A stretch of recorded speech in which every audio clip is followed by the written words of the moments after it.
So her record is his record. Well, they work together. That's all you need, President Trump. Just run on the record. I agree. Look at the largest investment in infrastructure since Eisenhower, largest investment in fighting climate change in world history. And as we mentioned, capping insulin at $35 a month for seniors on Medicare. If you want that to be her record, I'm there. Yeah, none of that happened. Today, we're looking at a clip from Piers Morgan Uncensored, where Piers is joined by Fox News contributor Tyrus and TikToker Harry Sissons. The panel dives into Joe Biden officially dropping out of the 2024 presidential race and Kamala Harris stepping in as the Democratic nominee to face Donald Trump. Without further delay, let's jump right into it. Harry, I want to start by playing a little clip of you last time you appeared on my show. Who do you think the two nominees will be in the end, and who will win? Yeah, it's going to be Joe Biden versus Donald Trump, and then Joe Biden's going to win. And Piers, I'd love to chat with you after the election. You've made a few dollars, Harry, so why don't we have a little wager? $10,000 to a charity of your choice. I say Biden can't possibly win. You think he can? I personally don't bet on politics. I'm happy to have another bet to do something with charity. We can do something, absolutely no problem. But you wouldn't put your money where your mouth is on Biden, then? I don't bet on politics. Well, I saved you $10,000 there, Harry, with your refusal to accept the bet, obviously. Welcome to back to Uncensored. I mean, you were completely wrong. Not only did Biden not stay in the race, but he certainly won't be president again. So do you accept you were completely wrong? Yeah, I think I was going based off of publicly available information. All of the information available was that Joe Biden was staying in. He consistently told reporters he was staying in. He said, I'm the guy. And then he huddled with advisors in Delaware, saw the data, said it wasn't looking good, and made the honorable decision to bow out. But with respect, why would a young, dynamic guy like you, how old are you? 21. You're 21, so you're 60 years younger than Joe Biden. That's right. Right, it was blatantly obvious to everybody that Biden was done, especially after the debate. Why would you continue to pretend that he wasn't? Because I look at the record, I'm always of the view that achievements and policy matters more than like this talk we have in the media of, oh, Biden's this, oh, Biden's that. I've met the man as well. I've talked to him. He was fantastic. He was sharp. I had questions. When was that? That was in May. He was sharp? Yeah. How sharp? Very sharp. He answered it was around that time he was falling off stages, he was face planting, he was tumbling face planting. I mean, tumbling down the steps of Air Force One, falling off bicycles. He was saying all sorts of gobbledygook in statements which the White House had to rewind. So how sharp was he? I mean, he was great. I gave him questions he didn't have beforehand. He answered them in depth, and we had a conversation after the cameras were turned off. I had no problems then. I had no problems now. I still think Joe Biden is fit to serve. If he were the candidate, I'd still think he's fit to serve. Really? Yeah. Okay, Tyrus. Joe Biden is still fit to serve. I mean, the guy I watched last night doing this national address, I'm sorry, I felt it was really sad. It was elder abuse. I think at this point, we're arguing about the wrong thing. Whether he's fit to serve or not fit to serve, history was made in the sense that the donors basically said no more money. Right. And they don't do that because they think, oh, the polling shows you're down this month. So the ugliness of this is that Joe Biden's legacy is going to be affected because of what happened. The policies and stuff that we're running historically didn't ever fit Joe, which people raise their eyebrows to. And then you're seeing all this cover up of how sharp he was. And that's a interesting word because it's used a lot. And I always find when different people all use the same word, it's a talking point. And that's the problem. We need to get away from talking points. I'm glad that he stepped down because I took no joy in criticizing speeches from somebody who was doing the best they could. And he probably has moments where he's brilliant. But that's the ugliness of aging that one day everything's going great. Yeah.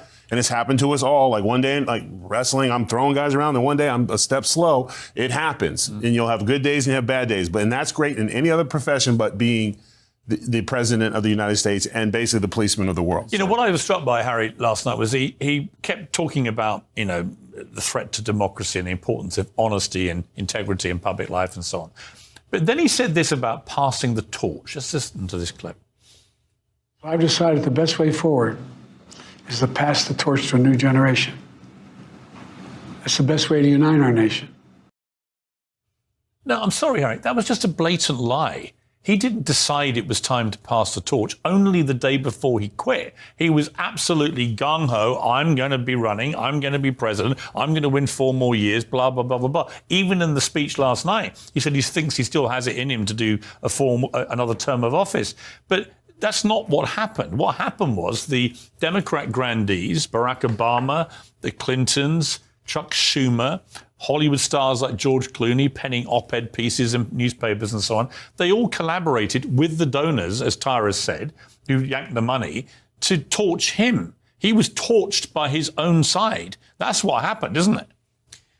I mean, I think it's a combination of things. I think that there was obviously concern among party elites, you might call them. I don't know if that's the word. But well, there was a concern. There was a poll came out on Sunday morning saying he was 7 points down in Michigan. Right. As Frank Luntz said, one of the 3 crucial swing states. And at that point, bang, the rope was pulled, right? But it's also it was also his decision. He could have stayed in the race and said, like, I'm the nominee. I got the votes. I won the primary. I'm going to get the delegates. I'm going to be the nominee. But he looked at the data and made the honorable decision, said, no, I'm not going to. But is it that honorable to do it now? I mean, it sounds great, but let's be honest. Nancy Pelosi walked in and said, we can do it.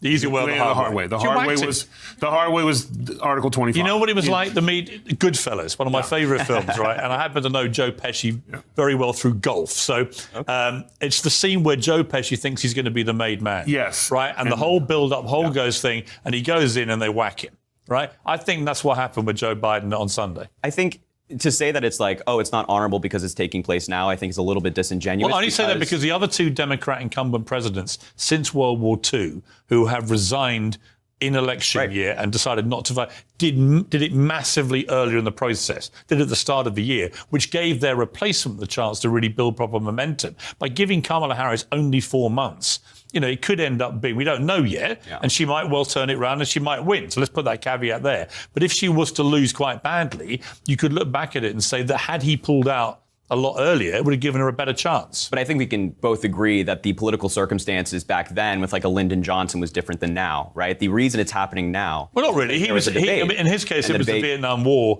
had made him very unpopular. Right. So they thought he would lose. Right. Here, Joe Biden's physical and cognitive state made him increasingly unpopular. And despite all the achievements that people like you queue up to tell us he made, and I'm not disputing some of them are genuine achievements, but his approval rating's at 37%. I keep hearing this week, he's the greatest president of modern times. Why is he so unpopular then? Why is people not just literally, why are there not parades in the streets for the greatest president of all time? Well, it's 37% approval. We know the reason. Historically, the American people will blame the commander-in-chief for things that are often out of their control. So inflation and gas prices, I think anybody who's honest will recognize that Joe Biden obviously didn't cause those things. I'll give credit to Piers Morgan here for the tough questions. But honestly, watching Harry Sissons double down on defending Joe Biden at this stage feels almost unbelievable. We're talking about a president who has overseen skyrocketing inflation, energy struggles, rising crime, foreign policy disasters, and a steady decline in confidence from the American people. On top of that, even Robert Hur's report painted Biden as too old and mentally diminished to stand trial, yet somehow we're expected to believe he's perfectly capable of running the country? That doesn't add up. Either Harry is being willfully blind to reality, or he's just pushing talking points for the sake of defending his side. At some point, repeating he's sharp, he's fit becomes laughable when the evidence says the opposite. But let me know what you think. Is Harry genuinely convinced, or is he just playing the role of a loyal spokesperson? And would that have been better for the Democrats, do you think? I think it would have been better in terms of showing Kamala doing her own thing. Because the Republican side, we've made huge mistakes, and I thought it wasn't possible. I thought, after the assassination attempt, after the speech, but literally the VP pick didn't help. Talking about her as a woman, whether she has children or not, moronic and stupid. I don't know why the Republican Party politicians seem to think the answer to getting votes is telling women what and not to do with their body. That's stupid. Like we had a 40-point lead. Hang on, you're agreeing with each other. I'm agreeing with what you're saying right now. It's not hard. Like, listen, I'm not a tent guy. I'm too big for that shit. You know that. So I call balls and strikes. And we were sitting in a great position. And now no one's going to talk about the fact that Biden's policies weren't his, or investigating who was doing what and what was Jill's role and who's this role. Now we're going to be talking about Trump insulting a woman. Yeah. So you literally, all the work, we've got this huge lead. And if we just stuck to policy and deeds and let them call him a felon, and because Americans, when they call him that, they respond with what? They send more money. I agree. Insult their person. There's a new campaign ad out on behalf of Kamala Harris. Let's take a look at this. In this election, we each face a question. What kind of country do we want to live in? There are are some people who think we should be a country of chaos, of fear, of hate. But us, we choose something different. We choose freedom. Freedom, freedom, I can't move. Freedom, cut me loose. You know, Harry, my mother, who's just turned 80, very youthful, glamorous 80, I might add, but she messaged me yesterday saying, what do you think of Kamala Harris? She seems to have added a lot of energy to this race, which I thought was a really interesting observation. Whether you like her, don't like her, agree with her, don't agree with her, there's unbelievable amount of new energy in this Democrat side of the race because she is 20 years younger than Biden, obviously on her game. She's smart, she's presentable, she's good on TV, she's galvanizing people, the money's pouring in and so on. Do you believe, though, that once that honeymoon period inevitably quietens down and there's a more forensic analysis of her record, do you worry that she is too far left in her record to actually avoid Trump stomping all over politically? If you're enjoying the video, please leave a like. It really helps the algorithm. Thanks for watching. Let's jump back in, folks. Not at all. I think that the idea that she's just like this progressive liberal who only sides with progressives and doesn't reach across the aisle is nonsense. I mean, she's been part of the Biden administration. She was rated more left than Bernie Sanders. I mean, I think that if we actually look at the policy on an individual level, that's not the case. Bernie Sanders is like for Medicare for all. Kamala Harris has never endorsed such system. So I think we actually have to look at the policy, and that tells a different story.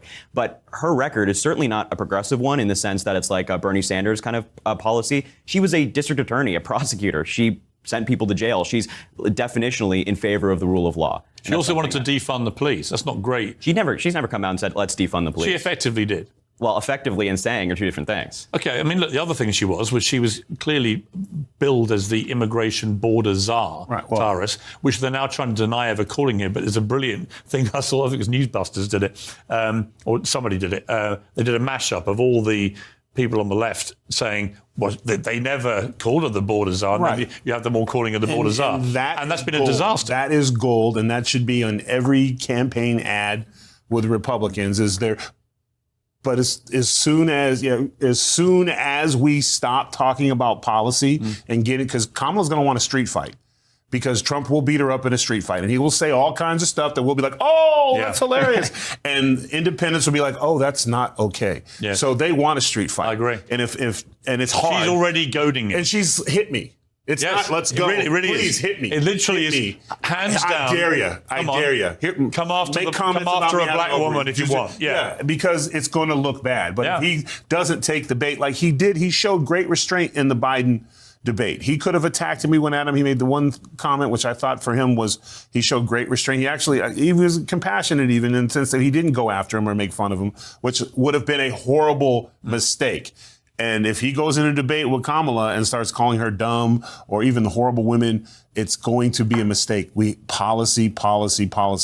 That's what the American people want to hear. We're tired of it, and you can't run one side's deceiving and not doing what they need to do. Why are you shaking your head? Because we win on policy. Like I want it to be a policy conversation. I'll take that bet. I agree. I think we're the party of pro-choice. We're the party of capping insulin at $35 a month. We're the party of fighting climate change. We're the party of investing in infrastructure. So I want a policy conversation. When does that insulin kick in? Because I have a type 1 diabetic at home, and I'm still waiting for seniors on Medicare. 35. Well, Joe Biden's trying to, I guess it's going to be Kamala Harris as the nominee, wants to expand it to all Americans, not just seniors on Medicare. That's our agenda. I think so her record is his record. Well, they work together. That's all you need, President Trump.